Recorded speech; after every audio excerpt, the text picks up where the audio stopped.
Hello friends, assalamu alaikum. I'm Nusra Jain. আজকে আমি তোমার সাথে শেয়ার করব how to set your email to default to full screen in Gmail browser. অর্থাৎ আজকে আমি তোমার সাথে শেয়ার করব কিভাবে আমরা আমাদের এখান থেকে ডিফল্ট টু ফুল স্ক্রিনের দিকে আমাদের ইমেলটা সেট করতে পারি। তো কাজটা করার জন্য এটা আমরা মিনিমাইজ করি।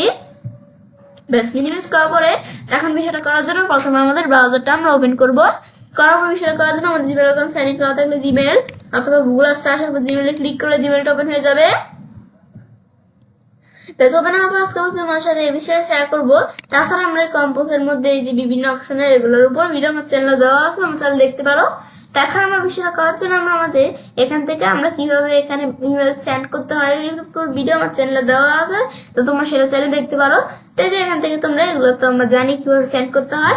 তারপর এখন আমরা আমাদের বিষয়টা করার জন্য এখন আমরা আমাদের এই ফুল স্ক্রিনের বিষয়টা করার জন্য এই যে অপশনটা দেওয়া আছে। এখন আমাদের বর্তমানে কম্পোজের অপশনটা এরকম না আছে। এখন আমরা যদি এই যে এখানে ক্লিক করি, এই যে উপর কাজটা রাখলে ফুল স্ক্রিন দেওয়া আছে।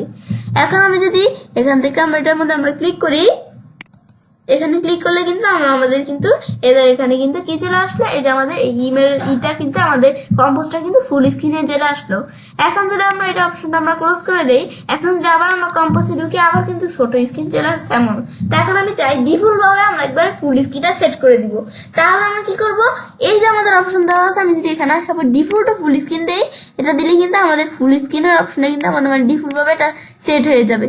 এখন আমি এখান থেকে আমি ধরো একটু বড় করে নিই, তারপর আমি ধরো এখানে আসার পর আমি এই ডিফল্ট ফুল স্ক্রিনটা আমরা সেট করে দিলাম, এই টিক মার্ক দিয়ে দিলাম। দেওয়ার পরে এখন যদি আমরা এটা ক্লোজ করি, ক্লোজ করার পর এখন যদি আমি কম্পোজের মধ্যে ক্লিক করে দেবো, ফুল স্ক্রিনটা কিন্তু যেমনই কিন্তু আসতেছে। আবার আমি যদি এখানে আসার পর ডিফল্ট ফুল স্ক্রিন এটা আমরা টিক মার্ক উঠিয়ে দিলাম। এখন আমি ক্লোজ করে কম্পোজে আসি, এদের আবার আগের মতো কিন্তু এরকম চলে আসছে। তো এটাই হচ্ছে আমাদের এই ফুল স্ক্রিনের বিষয়টা কাজ করে। বেশ বিষয় দেখাবো, তবে আমি চলে কাজটা করতে পারি। এবং আমরা খুব সহজেই আমাদের জিমেলের মধ্যে এখান থেকে ডিফল্ট টু ফুল স্ক্রিন এর দিকে আমাদের কি করতে পারি, তোমাদের এই যে ইমেলটা আমরা সেট করতে পারি। তো ফ্রেন্ডস, আজকের ভিডিও তোমার ভালো লেগে থাকে আমার চ্যানেলটি সাবস্ক্রাইব, লাইক করুন, সবার সাথে শেয়ার করবে।